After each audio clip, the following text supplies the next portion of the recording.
Alright, andito tayo para i-test yung ating bagong egg scale, digital egg scale. So, ganito yung setup niya.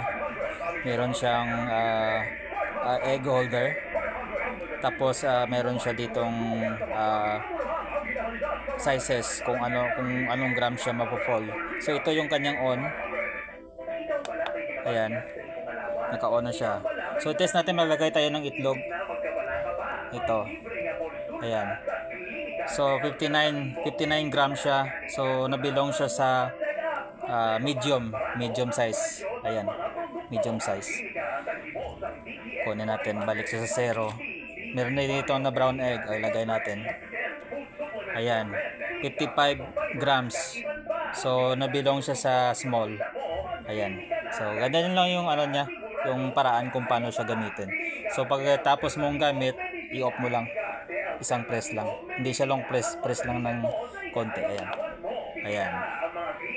Ayan pag on. Ayan. So madali lang. Tapos di battery po ito. Bali dalawang triple A na battery yung niya. So matipid naman. Tsaka magagamit mo rin ng matagal.